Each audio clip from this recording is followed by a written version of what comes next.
Bismillahirrahmanirrahim. Assalamualaikum warahmatullahi wabarakatuh.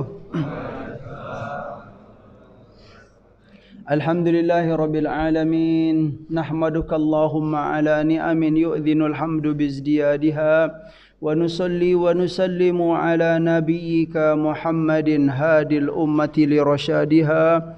وعلى آله وصحبه ما قامت التروس والسطور لعيون الألفاظ مقام بيادها وسوادها وأشهد أن لا إله إلا الله وحده لا شريك له وأشهد أن سيدنا محمدا عبده ورسوله وصفيه من خلقه وحبيبه بلغ الرسالة وأدى الأمانة ونصح الأمة وكشف الله به الغمة وجاهد في الله حق جهاده حتى أتاه اليقين وتركنا على المحجة البيضاء ليلها كنهارها لا يزيغ عنها إلا هالك اللهم صل وسلم وبارك على نبينا محمد وعلى آله وصحبه أجمعين أما بعد فقال الله تعالى في القرآن الكريم أعوذ بالله من الشيطان الرجيم بسم الله الرحمن الرحيم فتعالى الله الملك الحق ولا تعجل بالقرآن من قبل أن يقضى إليك وحيه وقل رب زدني علما صدق الله العظيم. Jamaah sekalian, para ustadz, para orang tua kami yang hadir di majelis ini semua yang kami hormati, semoga kita selalu diberi oleh Allah Subhanahu wa taala kesehatan dan kekuatan dalam ketaatan kepadanya. Amin. Diberi kemudahan, kelapangan rezeki, kemudian kelapangan waktu untuk menimba ilmu agama, untuk memperdalam ilmu agama yang itu insyaallah akan memberi keberkahan bagi kita dan keluarga kita serta orang-orang yang ada di sekitar kita. Amin. Baiklah Bapak Ibu yang dimuliakan oleh Allah Subhanahu wa taala, hari ini kita melanjutkan pembacaan kitab Riyadhus Shalihin yang di pertemuan yang lalu kita sudah sampai, yaitu tentang hadis tentang tawakal kepada Allah Subhanahu wa taala, yaitu hadis tentang ketika Nabi sallallahu alaihi wasallam bersama Sayyidina Abu Bakar radhiyallahu anhu, beliau berada di gua, kemudian sudah masuk ke gua, kemudian di dalam gua tersebut Abu Bakar berkata gitu kan, menyampaikan riwayat hadis ini gitu kan, nazartu ila aqdamil musyrikina wa nahnu fil ghari wa hum ala ru'usina, kata Sayyidina Abu Bakar gitu ya. Aku melihat kaki-kakinya orang kaum musyrik dari dalam gua tersebut gitu loh Pak. Aqdamal musyrikin wa nahnu fil ghari, dan kami sedang berada dalam gua, aku dan Nabi sallallahu alaihi wasallam, wa hum ala ru'usina gitu kan. Mereka itu kaum musyrikin itu berada di atas kepala kami. Artinya bisa kita pahami dalam hadis ini, goa itu menurun gitu loh gitu dia. Bukan menanjak gitu loh. Masuk ke gua kemudian menurun. Nah, begitulah posisi Nabi dan Sayyidina Abu Bakar. Menurun, berarti apa? Gerbang goa itu di atas kepala mereka, nampak gitu. Wow, ini kaki-kaki orang musyrik gitu kan. Ya. Faqultu ya Rasulullah, ketika itu aku berkata kepada Nabi, ya Rasul, lau anna ahadahum nazara tahta qadamaihi la abasarona gitu kan.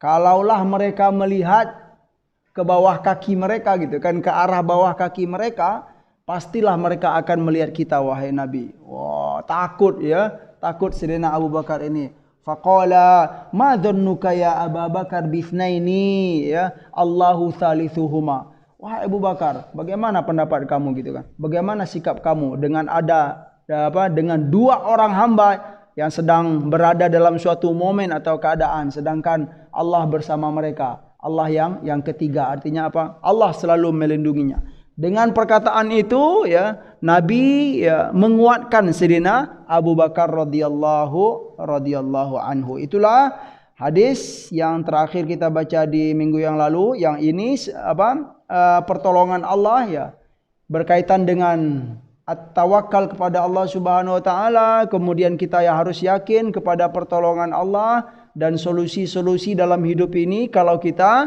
taat kepada Allah Subhanahu wa taala, terutama lagi kepada para nabi dan rasul Allah Subhanahu wa taala. Seperti dalam firman Allah Subhanahu wa taala, qala Allah taala, a'udzu billahi minasyaitonir rajim, inna lanansuru rusulana walladzina amanu fil hayatid dunya wa yawma yaqumul ashhad.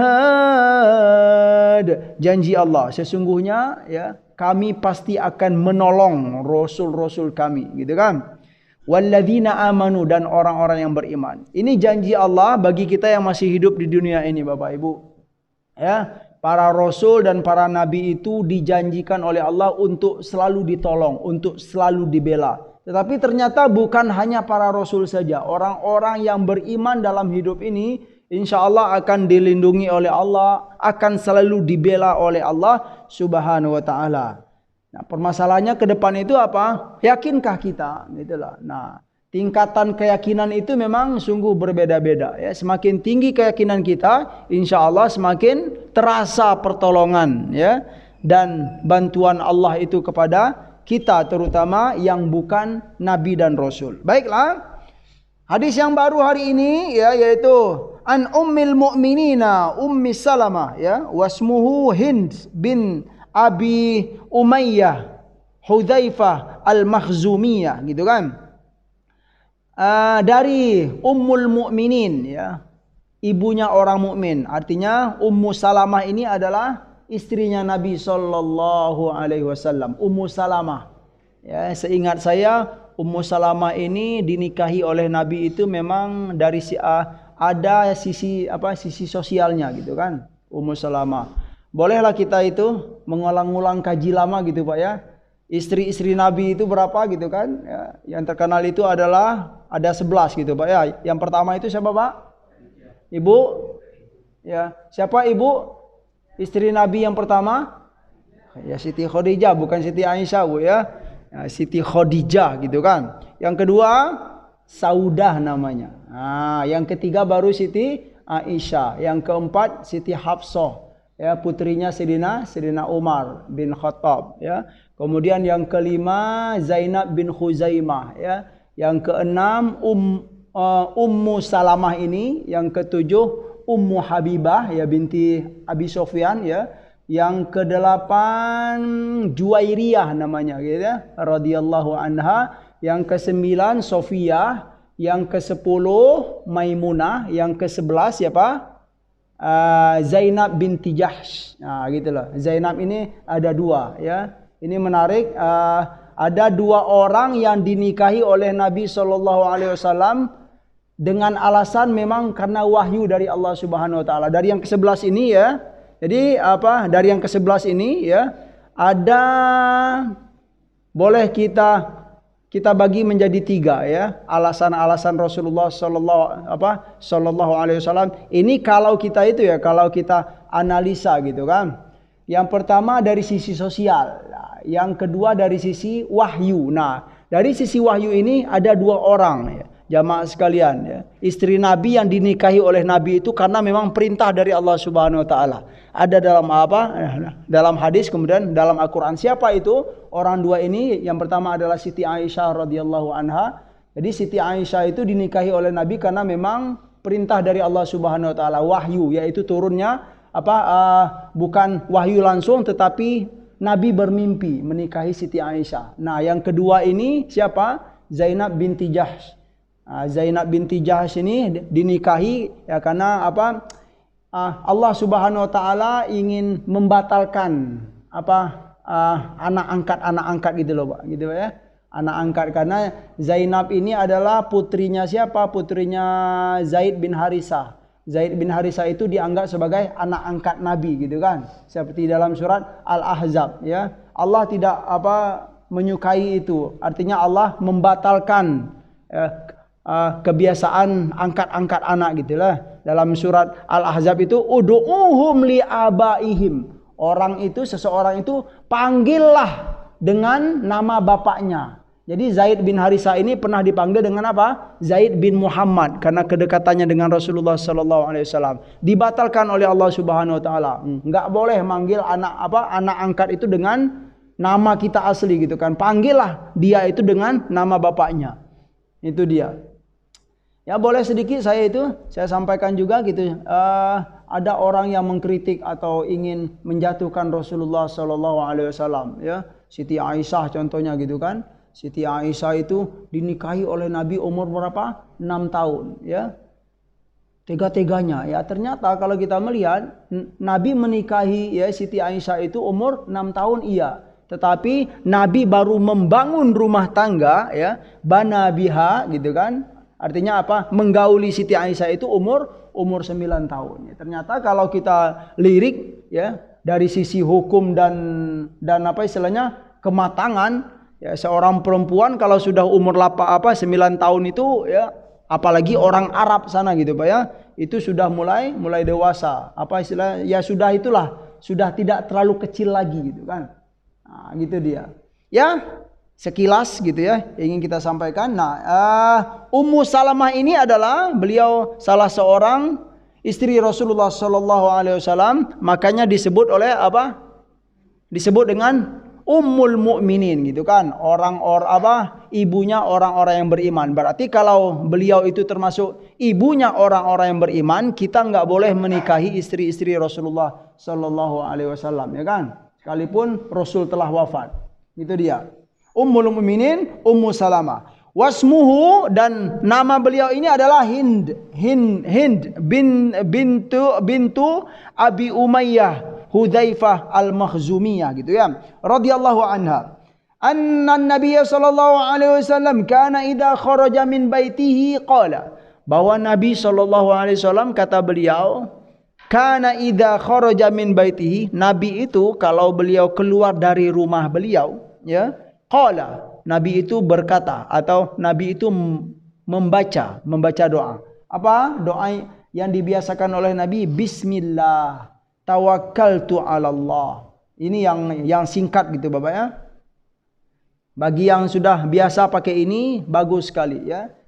Dan bagi yang biasa yang panjang lagi juga bagus. Tapi setidaknya kita bismillahi tawakkaltu 'ala Allah. Dengan menyebut nama Allah, tawakkaltu 'ala Allah. Aku bertawakal kepada Allah Subhanahu wa taala. Terus doa lanjutannya, Allahumma inni a'udzubika an adilla au udalla wa au azilla au uzalla au azlima au udlima au udlama au ajhala au yujhala alayya. Itu doa yang disampaikan oleh Nabi. Ya kita sampaikan maknanya apa gitu. Bismillahi tawakkaltu 'ala Allah, dengan menyebut nama Allah aku bertawakal kepada Allah Subhanahu wa taala. Bertawakal itu artinya adalah menyerahkan semuanya kepada Allah Subhanahu wa taala. Dan kalau kita perhatikan, penyerahan diri itu ternyata bukan bentuk dari kelemahan kita, tidak Pak. Ya, tetapi memang apa istilahnya, memang kita itu memang senang gitu berserah diri kepada Allah. Karena kita yakin gitu, karena kita yakin Allah itu menyayangi, akan cinta kepada hamba-hambanya yang mau berserah diri kepadanya. Artinya apa? Kita bertawakal kepada Allah itu bukan karena misalnya pergi kantor gitu kan, nggak ada duit untuk beli bensin, bukan itu gitu kan. Sekalipun kita dalam keadaan lengkap dan cukup, pergi ke kantor, ya pergi bekerja. Ya, mobil ada, kendaraan apapun ada, kemudian kesehatan fit gitu Pak ya. Keluarga dalam keadaan baik gitu kan. Berarti nggak ada kekurangan apapun gitu kan. Cuaca pun bagus misalnya. Tapi kenapa kita diminta untuk selalu bertawakal kepada Allah Subhanahu wa taala? Ya setidaknya begitu saja gitu kan. Allah itu yuhibbul mutawakkilin. Allah itu maha mencintai orang-orang yang mau bertawakal kepadanya. Ya kalau sudah dicintai oleh Allah Subhanahu wa taala, pastilah kita akan dilindungi ya dari segala bahaya, diberkahi setiap langkah, dimudahkan segala urusan. Itu maknanya ya, bismillahi tawakkaltu 'ala Allah, gitu kan. ada makar-makar orang, insya Allah kita akan dihindari oleh Allah Subhanahu Wa Taala gitu kan. Ada apa sajalah di jalan sampai kita pulang kembali ya. Bismillah tawakkaltu 'ala Allah. Terus Allahumma inni a'udzubika an adilla au udalla. Ya Allah, aku berlindung kepada Engkau ya Allah dari apa? Dari sesat gitu loh. Dari aku sesat, menjadi sesat atau disesatkan oleh orang. Nah, gitu loh.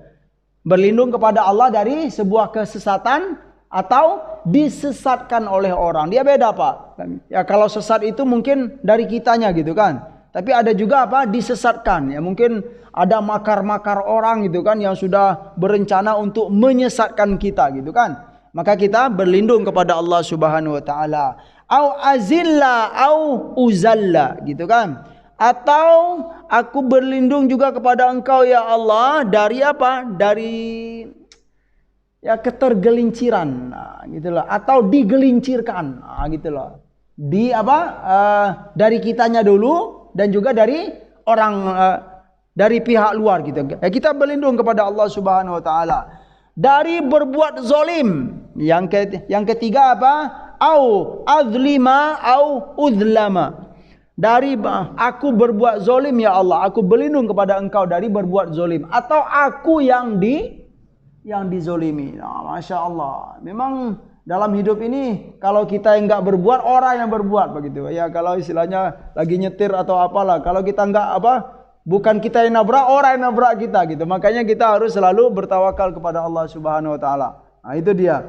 Au azlima au udlama. Nah, itu bahasa Nabi Shallallahu Alaihi Wasallam ya. Kalau istilah bahasa Arabnya atau grammar bahasa Arabnya aktif dan positif gitu loh. Ma'lum dan majhul. Yang me dan yang di. Nah, kita berlindung kepada Allah Subhanahu Wa Taala. Dan yang terakhir, au ajhala au yujhala alayya. Atau aku berbuat jahil. Atau aku yang dijahilkan oleh orang gitu ya. Ya kalaupun enggak kita berbuat jahil ya, orang yang menjahili kita. Ya, nauzubillah gitu kan, kita berlindung kepada Allah Subhanahu Wa Taala dari segala perbuatan-perbuatan yang buruk seperti yang ada dalam doa Nabi tersebut. Baiklah Bapak Ibu yang dimuliakan oleh Allah Subhanahu Wa Taala. Lanjut. Hadis yang kedua terakhir ya tentang bab tawakal ini. Bagus. An Anas radhiyallahu anhu qala Rasulullah sallallahu alaihi wasallam ya man qala yakni idza kharaja min baitihi, barang siapa yang membaca doa atau menyebut doa ini ketika dia keluar dari rumahnya. Apa doanya? Bismillahi tawakkaltu 'ala Allah ya wala haula wala quwata illa billah, ya kan? Barang siapa yang membiasakan ini ya. Mungkin kita sudah biasa dengan yang ini. Bismillahi tawakkaltu 'ala Allah wala haula wala quwata illa billah. Dengan menyebut nama Allah, aku bertawakal kepada Allah dan tidak ada daya dan upaya kecuali dengan Allah Subhanahu Wa Taala atau pertolongan dari Allah Subhanahu Wa Taala. Yuqalu lahu gitu kan? Setelah hamba ini dia membaca doa ketika dia keluar dari rumahnya, dikatakan kepada dia gitu kan? Hudita wa kufita wa wuqita gitu kan. Hudita wa kufita wa wuqita. So kamu telah diberi petunjuk oleh Allah Subhanahu Wa Taala dan kamu telah dicukupi oleh Allah Subhanahu Wa Taala dan kamu telah dijaga oleh Allah Subhanahu Wa Taala. Wa tanaha anhu syaitan ya. Dan apa? Yang terakhir, syaitan lari darinya. Ya, kalau kita membaca doa ini maka apa? Dikatakan kepada dia apa? Hudita wa kufita wa wuqita wa tanaha anhu syaitan. Syaitan menjauh dari hamba yang keluar dari rumahnya membaca doa ini. Bismillahi tawakkaltu 'ala Allah wala haula wala quwata illa billahil aliyil azim. Masyaallah ya.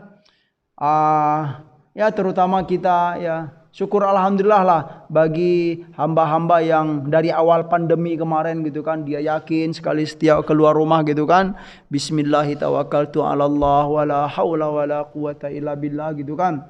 Mohon perlindungan dari Allah kepada Allah Subhanahu wa taala terhadap segala sesuatu yang membahayakan kita gitu kan. Ya kita berada di masa pandemi gitu kan, virus yang mengancam kita gitu kan. Yang sudah ditakdirkan oleh Allah Subhanahu wa taala meninggal, semoga dirahmati oleh Allah Subhanahu wa taala gitu kan. Diterima segala amal kebaikan beliau, kemudian dimuliakan oleh Allah Subhanahu wa taala bersama hamba-hambanya yang mulia. Bagi kita yang masih diberi kesempatan oleh Allah Subhanahu wa taala, lanjutkanlah ya. Semangat untuk bergairah dalam berbuat kebaikan, mengamalkan doa-doa dari Nabi, mengamalkan amalan-amalan yang telah diajarkan oleh Rasulullah sallallahu alaihi wasallam. Semoga dengan sering dan continue dalam mengamalkan ajaran-ajaran Nabi itu, keyakinan itu semakin semakin tumbuh dalam hati ini. Iya, memang gitu kan, kalau kita baca ini, baca doa yang diajarkan oleh Nabi, iya gitu ya. Saya yakin sekali ada pertolongan dan perlindungan dari Allah Subhanahu wa taala. Menurut kami juga gitu kan, keyakinan itu ya, dengan izin Allah bisa akan timbul Bapak Ibu dengan memang sering-sering tadi gitu loh kan. Kalau hanya sekali-sekali gitu kan, kadang ingat, kadang lupa baca doa keluar rumah gitu kan, itu keyakinan itu akan lambat hadir gitu. Tapi kalau kita selalu gitu Pak, jaga terus. Ya contohnya doa gitu, contohnya baca terus setiap hari, setiap hari ya. Insya Allah keyakinan itu akan ditumbuhkan oleh Allah Subhanahu wa taala, dihadirkan dalam hati kita. Nah, jadi memang latihan itu memang sangat penting sekali. Bapak Ibu yang dimuliakan oleh Allah Subhanahu wa taala. Jadi apa? Setan menjauh dari hamba yang membaca itu. Ya. Wa qalat Tirmizi hadisun hasan. Hadis ini hasan dan sahih ya. Artinya apa? Hadis ini baik ya dan kuat dan bisa dijadikan sebagai dalil ya. Zada Abu Daud dalam riwayat lain ya. Imam Abu Daud menambahkan kalimat ini fayaqul ya, fayaqulu yakni asyaitanu li syaitanin akhar kaifa laka bi rajulin qad hudiya wa kufiya wa wuqiya ya. Arti dari hadis Nabi sallallahu alaihi wasallam itu dijelaskan lebih jelas lagi oleh Imam Abu Daud ya. Apa kata beliau? Maksud dari apa kata Nabi tadi? Yuqalu lahu, dikatakan kepada dia gitu kan, hudita wa kufita wa wuqita, itu siapa yang berkata gitu kan.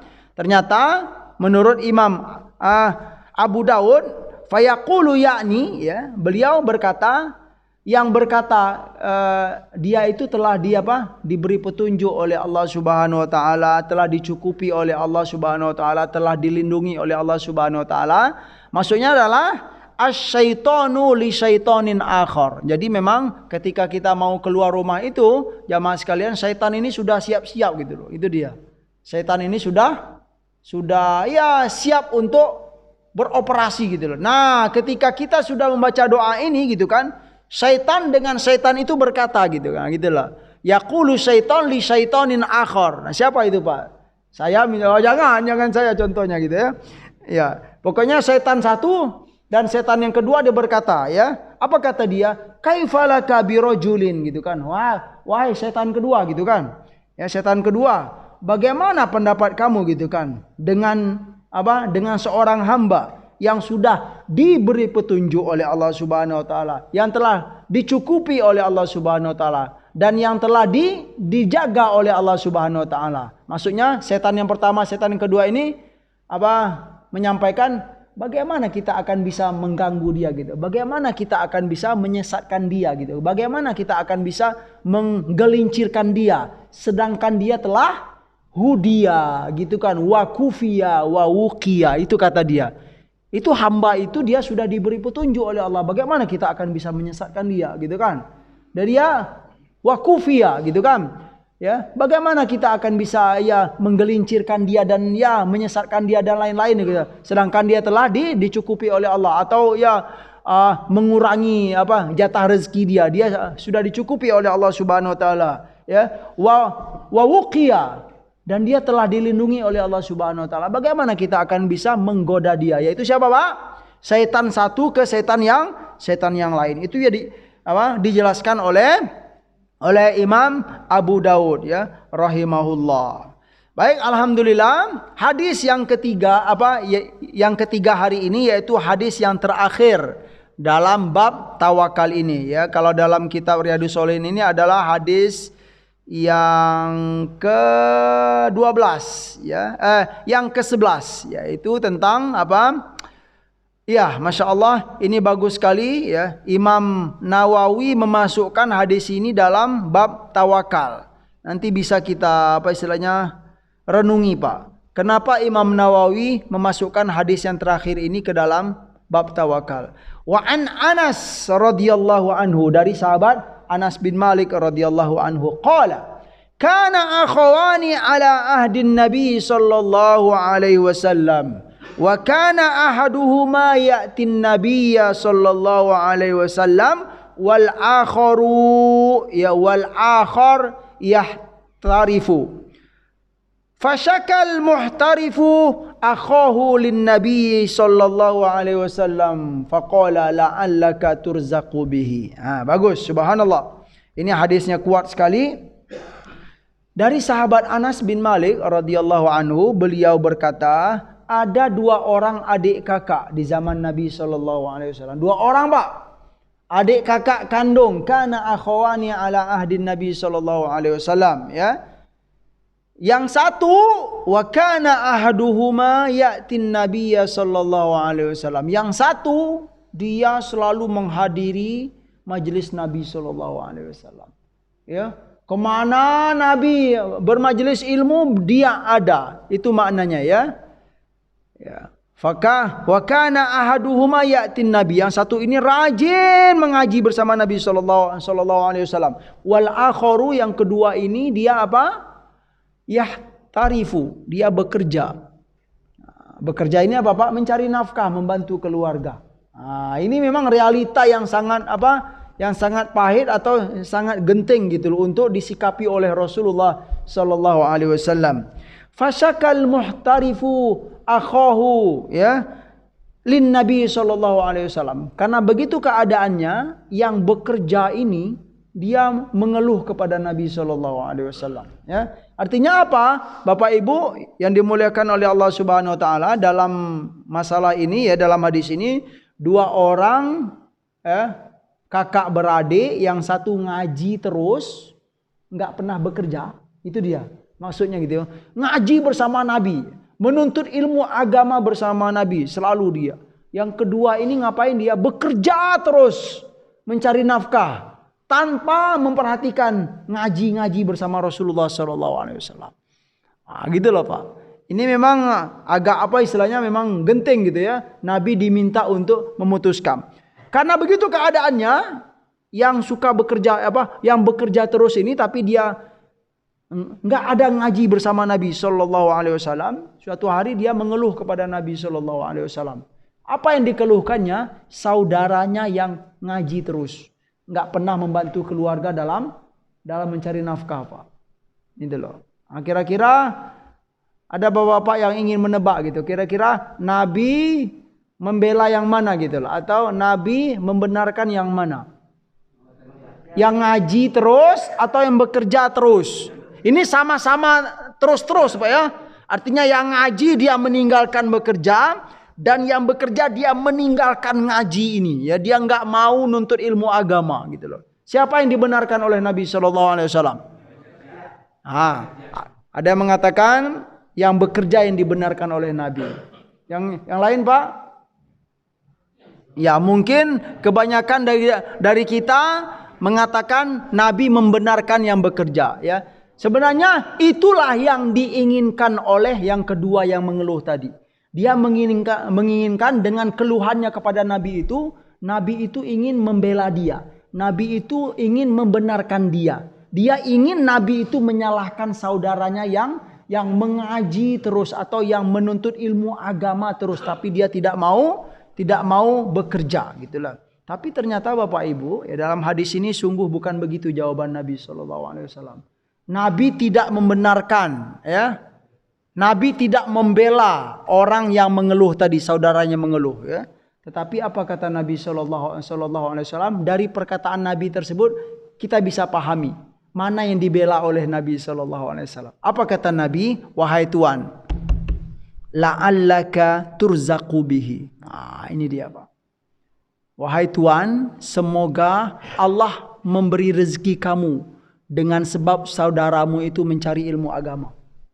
Gitu loh. Semoga Allah memberkati, ya, pekerjaan kamu itu dengan sebab saudara kamu ini mencari ilmu agama. Semoga Allah memudahkan, ya, urusan kamu dalam mencari rezeki, membantu keluarga juga, gitu kan? Dengan sebab siapa? Saudaramu ini menuntut ilmu agama. Perlu kita jelaskan memang, gitu, Bapak Ibu yang dimuliakan oleh Allah Subhanahu Wa Taala, ya. Ini kalau saya memahami hadis ini, yang pertama, ya, memang ada di dalamnya makna tawakal kepada Allah Subhanahu Wa Taala.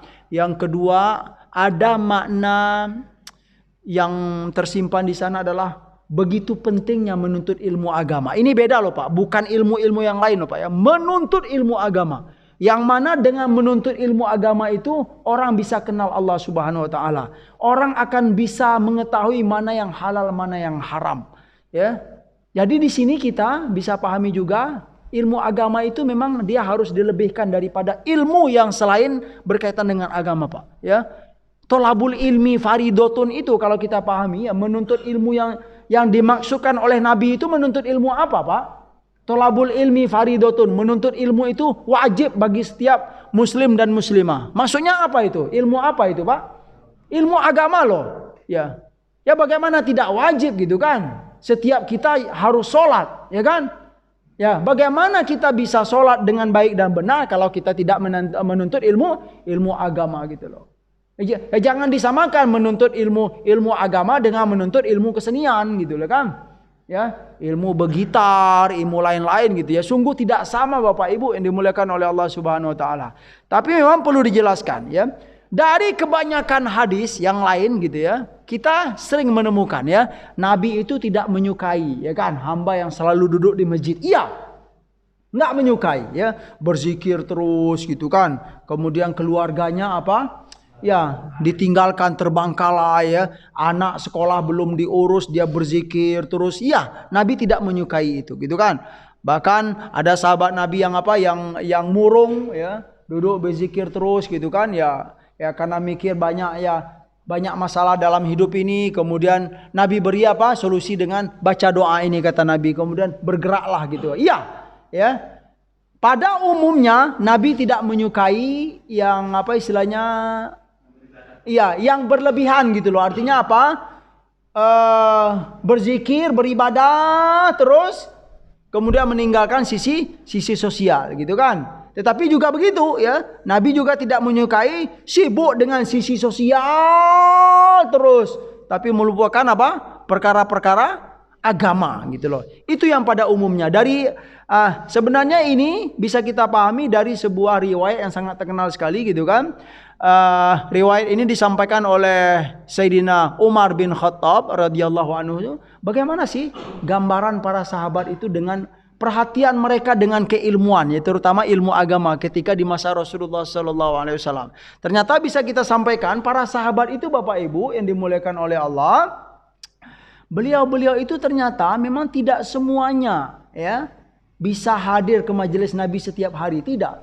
Ya, sahabat Nabi itu yang berdagang, gitu kan, yang pergi ke kebun, memang ada begitu kan. Tidak semua mereka itu bisa hadir ke majelis Rasulullah sallallahu alaihi wasallam, tapi kebanyakan mereka begini, yang berdagang, bekerja, mereka tidak melupakan menuntut ilmu agama. Itu yang kebanyakan. Yang kedua apa?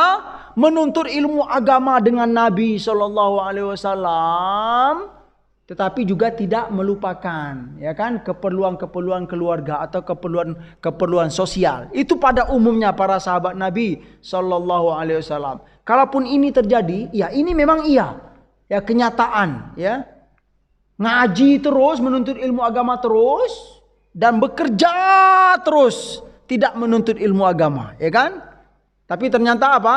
Nabi membela yang mana Bapak Ibu? Dalam kasus yang apa? Yang jarang terjadi ini, tapi Rasulullah membela yang menuntut ilmu agama, gitu kan? Apa kata Nabi? La'allaka turzaqu bihi. Wahai Tuhan, jangan mengeluh. Begitulah bahasanya. Semoga dengan saudaramu itu menuntut ilmu agama, rezekimu akan dimudahkan oleh Allah, gitu kan? Pekerjaanmu akan dilancarkan oleh Allah Subhanahu wa taala. Itu yang dikatakan oleh Rasulullah sallallahu alaihi wasallam. Baik, saya ingin menyampaikan tentang apa tadi? Gambaran para sahabat Rasulullah sallallahu alaihi wasallam, ya, dari Sayyidina Umar radhiyallahu anhu qala kuntu ana wa jarun li minal ansari, gitu kan? Kuntu ana wa jarun li minal ansari fi Bani Umayyah bin Zaid wa hiya min awalil Madinah. Wa kunna natanawabun nuzula ala Rasul sallallahu alaihi wasallam, ya. Fayanzilu yauman wa anzilu yauma, ya. Fa idza nazaltu ji'tuhu bi khabari dzalikal yaum minal wahyi wa ghairihi, ya. Wa nazala wa idza nazala, ya, fa'ala mithla dzalika, ya. Fa nazala sahibi yauma nawabtuhu, gitu kan? Itu dalam riwayat, ini ada apa istilahnya dalam Sahih Bukhari dan Sahih Muslim, ya. Kita dengarkan maknanya apa kata Sayyidina Umar ini. Kata Sayyidina Umar, saya dan ada seorang tetangga saya dari kaum Ansor, dan kami berada di mana, di Bani Umayyah, ya, bin Zaid, ya, yaitu di daerah di pinggiran kota Madinah, min awalil Madinah. Awalil Madinah itu daerah-daerah yang subur di sekitar Madinah. Apa kata Sayyidina Umar bin Khattab? Wa kunna, gitu ya. Wa kunna natanawabun nuzula ala Rasulillah sallallahu alaihi wasallam. Kami itu untuk menghadiri pengajian Nabi itu bikin sip, Pak. Nah, gitu loh, sip. Ya, sip bahasa kita apa ya? Gantian, gitu loh. Ah, gitu dia. Ya, natanawabun nuzula ala Rasul sallallahu alaihi wasallam, ya. Jadi beliau-beliau itu, para sahabat Nabi itu bergantian. Nah, Sayyidina Umar dan tetangganya ini fayanzilu yauman wa anzilu yauma. Kata beliau, suatu sehari beliau hadir ke majelis Nabi, dan sehari lagi saya yang hadir, gitu kan? Artinya apa? Kalau beliau hadir, saya enggak hadir, kata Sayyidina Umar. Kalau saya hadir, beliau enggak hadir. Tetangga beliau tadi, gitu kan? Fa idza nazaltu, kata Sayyidina Umar, dan apabila saya menghadiri majelis Nabi sallallahu alaihi wasallam dan tetanggaku itu tidak hadir, ya, ji'tuhu bi khabari dzalikal yaum minal wahyi wa ghairihi, gitu kan? Kalau aku hadir ke majelis Nabi suatu hari tersebut, ya, kemudian tetanggaku tidak hadir, ya, setelah aku hadir dari majelis Nabi, ji'tuhu bi khabari dzalikal yaum minal wahyi wa ghairihi. Aku menyampaikan, gitu loh, bikin sip, Pak. Ya, aku menyampaikan apa yang disampaikan oleh Nabi sallallahu alaihi wasallam dari nasihat-nasihat agama, gitu kan? Nah, begitu juga dengan dia, gitu kan? Kalau jatah dia yang pergi ke majelis taklim Nabi sallallahu alaihi wasallam, gitu kan, beliau pun juga melakukan apa yang telah aku lakukan. Beliau menyampaikan, ya, isi kajian Nabi kepadaku, gitu kan. Nah, begitulah gambaran, ya, yang disampaikan oleh Sayyidina Umar bin Khattab radhiyallahu anhu. Yang kedua, dari Al-Barra, ya, dari sahabat Nabi yang bernama Al-Barra radhiyallahu anhu. Apa kata beliau? Laisa kulluna sami'a hadisin Nabi sallallahu alaihi wasallam, ya. Laisa kulluna sami'a hadisa Rasulillah sallallahu alaihi wasallam. Kanat lana doy'atun wa ashghal, gitu kan? Kanat lana doy'atun wa ashghal. Walakinnan nasa kanu la yakdzibuna yauma idzin fayuhadditsu syahidu al-ghaiba. Itu riwayatnya. Apa artinya? Bapak Ibu yang dimuliakan oleh Allah Subhanahu wa taala, dari sahabat Nabi yang bernama Al-Barra, beliau berkata, "Laisa kulluna sami'a hadis Rasulullah sallallahu alaihi wasallam." Tidak semua kami yang mendengar hadis Nabi. Nah, ini dia, ya. Tidak semua kami yang mendengar hadis Nabi sallallahu alaihi wasallam. Artinya apa? Memang disibuk-sibukkan dengan sama seperti kita zaman sekarang, Pak. Cuma kelebihannya apa Bapak Ibu? Ya. Apa kata beliau? Kanat selana doyatun wa asyghal. Kenapa tidak semua kami mendengar hadis Nabi setiap hari gitu kan? Karena kami punya apa? Doyatun wa asyghal. Ya, asyghal itu apa ya? Kesibukan harian gitu ya. Yang ke pasar, yang ke kebun gitu kan. Tetapi kata sahabat Al-Bara ini ya, walakinnan nasa la yakdzibuna yauma id. Kanu la yakdzibuna yauma id gitu kan. Fayuhadditsus syahid al-ghaiba. Tetapi ya, manusia di masa itu, para sahabat Nabi itu, mereka itu tidaklah orang yang pendusta gitu kan. Artinya apa? Bukanlah orang-orang yang menyampaikan berita-berita bohong ya. Jujur semua. Lalu apa kata beliau? Fayuhadditsu asyahida al-ghaiba. Setelah pengajian Nabi itu, orang yang asyahid, yang hadir ke majelis ta'lim Nabi itu menyampaikan yang benar ya, bukan dibuat-buat. Apa yang disampaikan oleh Nabi itu yang hadir menyampaikan kepada al-ghaib. Begitu gambaran ya di zaman Rasulullah sallallahu alaihi wasallam ya. Atau dalam riwayat lain kita pahami juga yang enggak hadir itu nanya Pak. Gitu loh. Dalam riwayat lain dikatakan apa? Ya, disampaikan bagi yang enggak sempat hadir ke majelis Nabi, bagi yang sempat yang tidak sempat untuk menghadiri ya majelis Rasulullah, itu setelah pengajian itu yang enggak hadir ini nanya gitu loh Pak. Pengen tahu, apa yang disampaikan oleh Nabi tadi. Nah begitulah girah atau semangat para sahabat dalam mencari ilmu agama. Terus dalam hadis ini juga ya saya ingin menyampaikan begitu perhatian Islam kepada menuntut ilmu agama ya. Menuntut ilmu agama itu memang ada keistimewaan dalam Islam, dan orang-orang yang menuntut ilmu agama itu memang dimuliakan ya, mendapatkan posisi istimewa dalam Islam. Yang bisa saya pahami juga ya contoh-contoh dalam kehidupan kita sekarang gitu kan. Kalau tadi dua orang adik kakak ya, satu ngaji terus bersama Nabi, satu bekerja ya kan. Tapi kata Nabi apa? La'allaka turzaqu bihi. Ya, semoga kamu diberi rezeki oleh Allah dengan sebab saudaramu itu. Nah, ini mungkin perlu kita sebutlah ya kalimat Nabi ini Pak. Coba Pak untuk ngilang ngantuk Pak. Coba jamaah sekalian sebut. La'allaka sebut. Turzaqu bihi. Iya, la'allaka turzaqu bihi. Ya, artinya apa? Semoga kamu diberi rezeki oleh Allah dengan sebab saudaramu ini mencari ilmu agama. Ya, jangan larang dia gitu kan. Nah, contohnya begini kalau zaman sekarang ya, seorang dalam sebuah keluarga ada ayah, ada ibu, ada anak berempat misalnya ya. Dari 4 anak itu ada 1 orang yang memang fokus mencari ilmu agama. Ini dia Pak ya. Yang pergi ke pesantren ya. Ini mirip sekali dengan ini gitu kan. Artinya apa? Dengan ada anak kita yang fokus mendalami ilmu agama gitu kan. Semoga rezeki kita dimudahkan oleh Allah Subhanahu wa taala. Begitu maksudnya Pak. Iya. Ya, urusan orang tuanya itu akan dipermudah oleh Allah ya. Rezeki orang tuanya itu diberkahi oleh Allah Subhanahu wa taala. Kenapa? Turzaqu bihi tadi, la'allaka turzaqu bihi ya. Karena ada ya salah seorang di antara anak kita itu yang memang fokus mencari ilmu agama. Itu loh. Nah, kira-kira di kita ada nggak Pak, Bapak Ibu? Ya, Masya Allah. Ya, jadi memang penuntut ilmu agama itu istimewa Bapak Ibu. Ya, itu contoh yang pertama yang saya sampaikan. Yang kedua, kalau memang dalam keluarga itu nggak ada misalnya ayah, ibu, kemudian anak 7 orang misalnya. Ya. Dari ke-9 orang ini nggak ada satupun yang mendalami ilmu agama. Ini yang mendalami Pak ya, bukan yang hanya sekedar saja gitu kan. Ya karena memang begitu keadaannya, nggak apa-apa ya.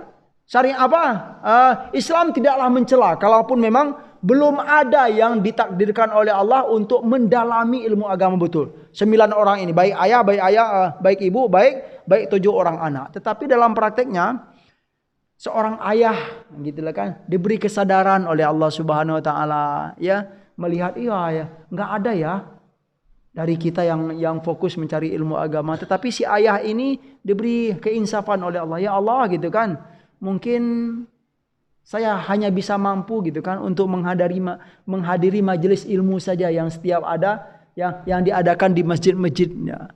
Ini sebuah usaha gitu Pak ya. Ya karena memang tidak ada yang fokus pergi ke mana-mana gitu kan, ke pesantren ya, pergi ke Timur Tengah sana gitu mengkaji ya. Karena memang ya begitulah keadaannya. Tapi si ayah ini diberi keinsapan untuk selalu hadir, mencoba untuk menyiapkan waktu untuk hadir ke majelis-majelis ilmu yang ada di masjid-masjid sekitar gitu kan. Tekun si ayah ini, tekun si ayah ini. Tapi suatu hari ayah ini ditegur oleh anaknya misalnya gitu ya. Yang anaknya berkata, "Ayah, kenapa sih harus rajin-rajin ke majelis taklim itu gitu kan? Ya, zaman sekarang kan bisa ngaji lewat HP ya gitu kan. Mbah Gogel itu kan standby itu ya. Gitu loh. Zaman sekarang kan bisa duduk-duduk saja di rumah. Kenapa harus ke majelis ilmu ya?" Kata seorang anaknya itu tadi. Nah, kalau si ayah ini tahu dengan hadis Nabi, dia akan berkata, apa ini sampai wahai anak, janganlah larang ayahmu untuk majelis taklim, jangan larang itu kan. Semoga dengan hadirnya ayah ke majelis ilmu gitu kan, keberkahan diberikan oleh Allah untuk keluarga kita. Gitu loh. Mirip sekali Pak. Ya. Nah, inilah apa kaum muslimin rahimakumullah, kaum muslimat rahimakumullah. Ya, realita-realita yang ada dalam hadis Rasulullah, yang ada di masa Rasulullah, kemudian bisa kita terapkan dalam kehidupan kita gitu kan. Satu lagi contoh-contoh yang ingin saya sampaikan juga ya, selama saya menuntut ilmu lah, contohnya di Mesir gitu kan. Di Mesir itu kan terkenal sekali ya, banyak penuntut ilmu Pak. Jadi kalau untuk Timur Tengah itu Pak, Mesir itu termasuk apa nomor 1 ya, penuntut ilmu dari berbagai negara paling banyak itu Pak ya. Ya kalau di Madinah, di Mekah itu ya contoh di Madinah lah. Ya kalau Madinah itu ya paling berapa pelajar lah dari seluruh dunia semuanya gitu kan, berapa? Sekitarnya ya paling sekitar 5.000-an jumlah mahasiswa yang ada di Madinah itu. Tapi kalau di Mesir itu Pak 5.000 itu baru setengah dari mahasiswa Malaysia gitu loh. Mahasiswa Malaysia itu 10 ribuan. Ya kuliah di Al-Azhar itu Pak Mesir Pak. Itu baru satu Malaysia gitu loh Pak. Kalau di Madinah ya itu 5.000-an itu apa? Udah wakil dari berbagai negara gitu kan. Nah, begitulah di Mesir. Mesir itu sangat banyak sekali yang saya rasakan karena orang-orang yang berduit, orang-orang yang kaya itu tahu bahwa Mesir itu banyak pelajar penuntut ilmu agama, mereka banyak sekali apa istilahnya mengirim bantuan untuk pelajar-pelajar penuntut ilmu agama itu Pak. Oh, ngasih beasiswa ya setiap bulan gitu kan untuk duit jajan misalnya gitu kan. Ya, untuk jajan saja gitu misalnya ada yang dikasih $50 untuk jajan pelengkap atau ya, ada juga yang $100 gitu ya. Itu disalurkan lewat apa? Lewat ya lembaga-lembaga apa istilahnya khairiyah atau charity gitu loh Pak ya, itu dia. Apalagi kalau kita ingin melihat di bulan Ramadan Pak. Kalau bulan Ramadan itu subhanallah setiap berbuka ya terutama berbuka itu Pak. Itu bantu apa istilahnya ya paket-paket makanan terutama untuk para pelajar ya. Pelajar-pelajar penuntut pelajar yang di Al-Azhar terutama pelajar-pelajar asing itu berlimpah-limpah Pak gitu kan. Dan menu-menu berbuka itu bukan menu-menu yang apa istilahnya yang ngasal-ngasal tidak gitu ya. Selepel-selepel dengan itu loh Pak ya. Yang satu paketnya berapa lah gitu ya. 40 ribuan atau 50 ribuan gitu loh. Nah, itu selama Ramadan ya. Bahkan para mahasiswa itu diberi kelebihan untuk apa? Untuk persiapan sahur ya. Begitu perhatian orang ya kepada apa? Penuntut ilmu agama gitu kan. Jadi jangan disamakan orang-orang yang menuntut ilmu agama dengan ilmu-ilmu yang lainnya. Bukan kita berarti apa istilahnya ya kok beda-beda Ustaz. Tidak, memang dalam syariat itu memang sudah diistimewakan gitu kan. Thalabul ilmi faridatun, kemudian liyatafaqahu fiddin dalam Al-Qur'an untuk mendalami ilmu agama ini. Nah, itulah subhanallah, cukup di sini dulu Bapak Ibu ya, semoga ya di lain waktu kita sambung lagi insyaallah penjelasan. Terima kasih atas segala perhatian, mohon maaf atas segala kekurangan. Subhanakallahumma wabihamdika asyhadu an la ilaha illa anta astaghfiruka wa atubu ilaik. Ya silakan bagi yang mau itu. Iya, Masya Allah, Pak Haji. Barakallah. Bismillah.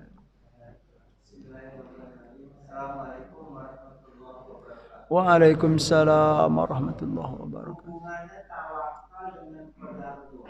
Iya. Ini tingkatannya mana yang lebih apa sejajar atau lebih Ya. Beberapa hal yang pernah kita perhatikan itu para habib apa gitu dalam memperjuangkan agama kan dia tawakal. Ya. Tetapi juga kan selalu diintimidasi atau dijadikan bulan-bulannya untuk mencari kesalahannya. Oh gitu, iya iya. Gimana yang korelasinya antara tawakal dan qadarullah? Maksud qadarullah itu yang Pak Haji masukkan apa? Kalau itu ditakdir Allah, kalau dia diintimidasi Iya iya. dalam perjuangan jihad, Iya iya. itu ditakdir Allah kalau dia dipersalahkan atau dijadikan. Oh iya gitu contohnya ya. Baik baik. Sebenarnya ya semuanya sejalan gitu Pak ya. Tidak ada apa istilahnya pertentangan dan hal-hal yang kontradiktif ya. Kalau menurut anak gitu kan. Yang jelas ya tawakal itu memang dia apa ya di awal gitu loh. Tawakal itu sebaiknya kita lakukan di awal, kemudian setelah terjadi sesuatu ya dalam perjalanan terjadi sesuatu yang memang gitu kan menurut manusia ini sesuatu yang tidak baik gitu kan. Nah, kejadian ini ya sungguhlah tidak bisa menyalahkan tawakal dia tadi, tidak. Ya, itu dia Pak Haji ya. Tawakal itu sudah pasti dihargai oleh Allah Subhanahu wa taala, ya. Bagaimanapun nantinya apa yang terjadi gitu kan, ya, itu tidaklah menyalahi ketawakalan. Contoh yang lain lah kalau menurut saya, ya, seorang hamba naik pesawat gitu Pak.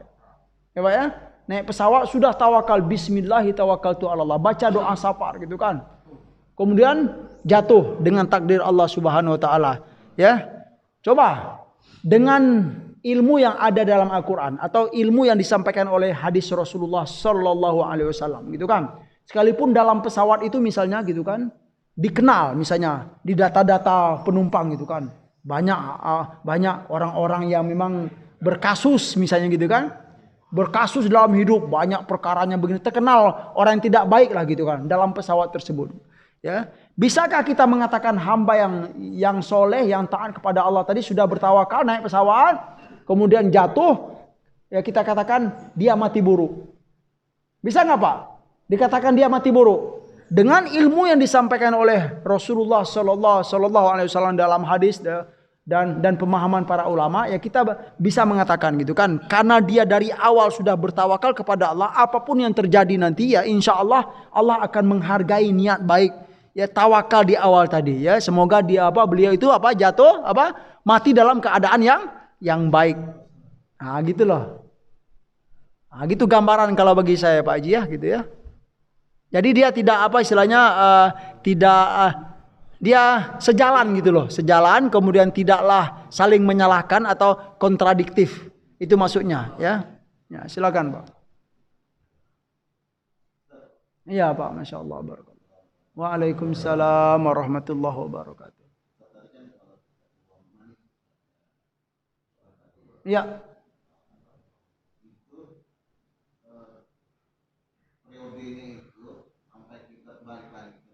Iya. Misalnya kita ada beberapa kali ini nih, minggu itu ada beberapa kali tempat gitu. Ya. Nah, apa itu sekali itu sudah cukup untuk satu hari itu enggak? Oh iya, Masya Allah. Ya kita pahami juga ya, ada penjelasan ya. Ya, dalam banyak riwayat ya, memang hatta yarji'a Pak, hatta yarji'a ila ahlihi ya. Itu bahasa yang dipakai oleh Nabi Sallallahu Alaihi Wasallam dalam banyak riwayat gitu kan. Kita itu ya contohnya gitu, kita akan berada dalam lindungan Allah Subhanahu Wa Taala hatta yarji'a ila ahlihi, sampai dia pulang ke keluarganya, sampai ke rumah lagi gitu kan. Berarti kalau mau keluar lagi baca lagi gitu Pak ya. Ya. Tapi sebenarnya ini hanya hitungan-hitungan kita saja ya. Allah bukan melihat itu, tapi Allah ya ingin melihat memang ketulusan kita untuk berserah diri kepadanya, ya kan? Kalaupun contoh begini gitu kan, kita dalam hati kita ya Allah gitu kan, dalam hati saja gitu Pak ya, ketika mau keluar rumah bertawakal kepada Allah Subhanahu Wa Taala, tetapi kita lupa baca doa, kira-kira gimana? Baik nggak itu? Baik. Karena dalam hatinya sudah bertawakal, sekalipun doa itu tidak disebutkan gitu kan. Nah, itu dia. Karena memang ya yang zohirnya iya gitu kan. Dia keluar rumah, tawakal kepada Allah, baca doa, kemudian sampai kapan? Ya sampai dia balik lagi. Nah, gitu loh. Mau dirapel, mau apa-apa terserah lah gitu. Ah, gitu dia, Pak.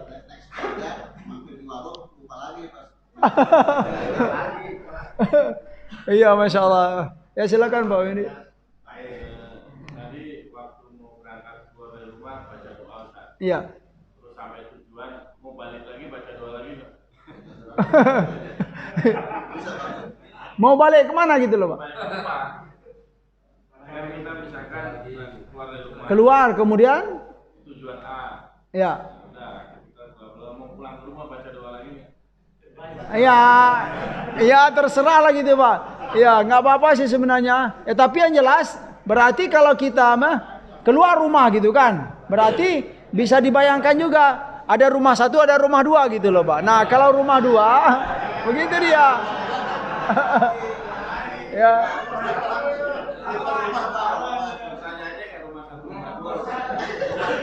Masya Allah, itu rumah tiga. Ya. Yang jelas begitu aja Pak ya. Keluar rumah baca doa, misalnya ke pasar gitu kan. Ya selama di pasar masih tetap kita berada dalam doa tersebut sampai kita nyampe ke rumah kita tadi. Ya begitulah gambarannya. Ya Pak, Masya Allah, Bismillah. Waalaikumsalam warahmatullahi wabarakatuh.